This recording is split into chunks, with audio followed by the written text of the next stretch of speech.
చరిత్రలో ఈరోజు ఛానల్కి స్వాగతం. 1982వ సంవత్సరం మార్చి 29వ తేదీన ఆంధ్రప్రదేశ్ రాష్ట్ర రాజకీయాల్లో ఒక మహత్తరమైన మార్పు చోటు చేసుకుంది.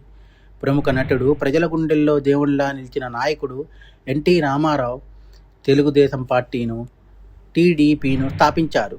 ఆ సమయంలో రాష్ట్ర రాజకీయాల్లో జాతీయ పార్టీల ప్రభావం ఎక్కువగా ఉండేది. తెలుగు ప్రజల స్వీయ గౌరవం, వారి అభివృద్ధి, వారి మాటలకు ప్రాధాన్యం ఇవ్వాలనే ఆలోచనలతో నందమూరి తారక రామారావు రాష్ట్ర రాజకీయాల్లోకి అడుగుపెట్టారు.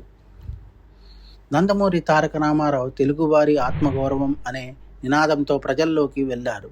ఆయన మాటల్లో ఒక ప్రత్యేక శక్తి ఉండేది. సినిమా నటుడిగా పొందిన అభిమానాన్ని ప్రజాసేవ కోసం ఉపయోగించాలనే సంకల్పంతో ఆయన రాజకీయ పార్టీని స్థాపించారు.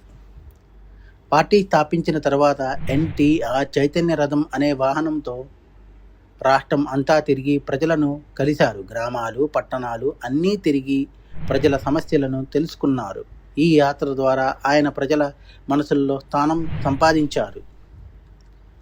పార్టీ స్థాపన జరిగిన కేవలం ఒక్క సంవత్సరంలోనే 1983వ సంవత్సరంలో జరిగిన అసెంబ్లీ ఎన్నికల్లో తెలుగుదేశం పార్టీ ఘన విజయం సాధించింది. ఇది భారత రాజకీయ చరిత్రలో ఒక అరుదైన సంఘటనగా నిలిచింది.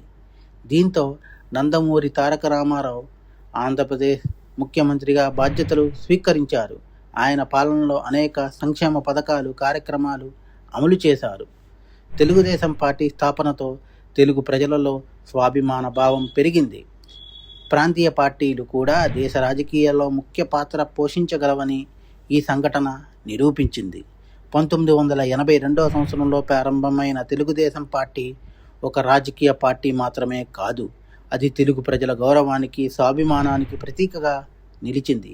మా కంటెంట్ మీకు నచ్చినట్లయితే లైక్ చేయండి, షేర్ చేయండి, సబ్స్క్రైబ్ చేయండి. మా ఛానల్ యొక్క నోటిఫికేషన్ మీ వరకు అందాలంటే కింద కనబడుతున్న బెల్ ఐకాన్ని ట్యాప్ చేయండి. Thank you.